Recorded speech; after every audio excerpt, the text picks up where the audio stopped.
Well, this is what I was excited for. Our next guest's dream is to become an astrophysicist. He's taken the steps toward that dream. He has finished high school in under 3 years with a 4.0 GPA and has already finished a semester of college. Here's the kicker, though, okay? He's 9. That is him. In addition to becoming one of the youngest high school graduates in the country, David Balogun is a member of Mensa, of course. David and his parents, Rania and Henry, join us now. Oh, my goodness. Morning. Good morning. Good morning. Good morning. Hey, David, how's college? Good. What was it like graduating from high school at 9? Well, everybody started talking about how this is an incredible accomplishment, and I was thinking how all I did is graduate. And then my mom saying, yes, you graduated at the age of 9. And then I say, yeah, I graduated. What's the big deal? You graduated at the age of 9. So what is the big deal? So what is the big deal? Do you know what the big deal is? Or is this just normal to you? Like, you know? It just comes. You just, for me, you just do it. Yeah. So, Mom and Dad, what did you do? Because every parent watching is going to be like, well, wait a minute. What did they do and what am I doing wrong? So did you do anything special, you think, or different that puts David ahead of the pack? I think you just have to listen to your child and get outside of the box. He was the one that leading the charge. He's the one that was motivated. I just had to break out of the box and think outside of the normal schooling, think outside of what people know and what I know growing up, and just give him chance to be and do what he's dreaming to be and do. Well, what do you mean by that? Because people are going to say, like, what specifically? To that, sorry, go ahead, Dad. Go ahead, Dad. In addition to that, there are so many factors that we saw very early when David was growing up. And he is the type that is very curious about everything. And everywhere we went, he always asked, what is this? What is that? And then if you explain and you use big words, he will want you to break it down and tell me, what does that mean? And when he comes with me to my clinic, I have an outpatient psychiatric clinic. When he comes to me, to the clinic, he always asks questions. Why do you do this as opposed to doing that? And what does this mean? Instead of, and you have to explain without explaining, if you know what I mean, because you still have to pay attention to the requirements of the law. We keep patient information highly confidential because of the HIPAA law. And so, I still have to break it down for him. I never said to him, shut up.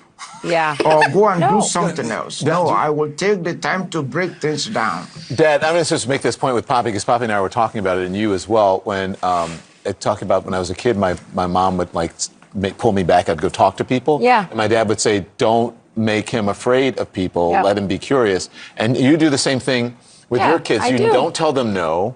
I try to say we can't do that now, but what else could we do? Right. Present options.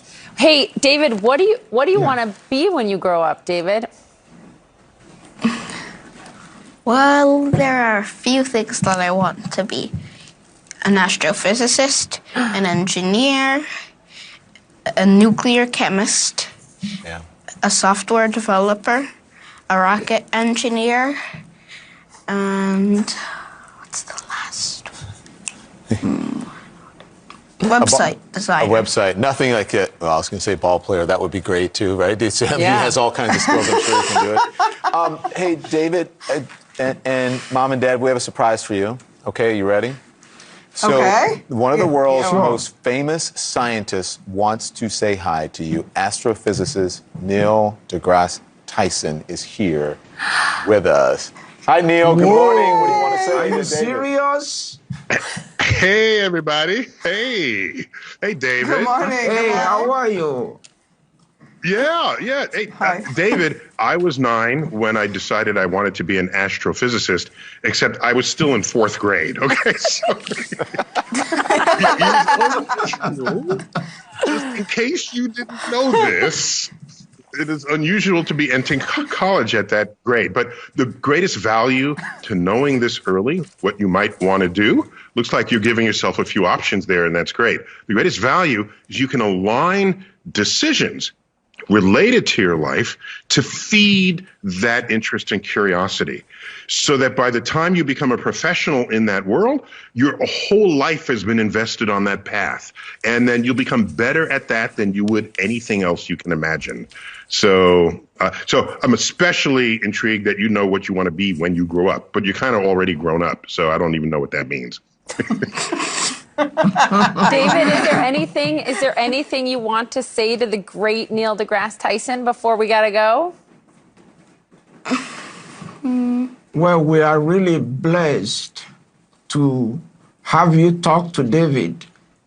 I mean, he has read so much about you and heard so much about you. And every time he sees you on the TV and doing something somewhere, he's always impressed. Well, Dad, let him talk about to it. talk to you. Let him talk about it, Dad. Talk about your theory.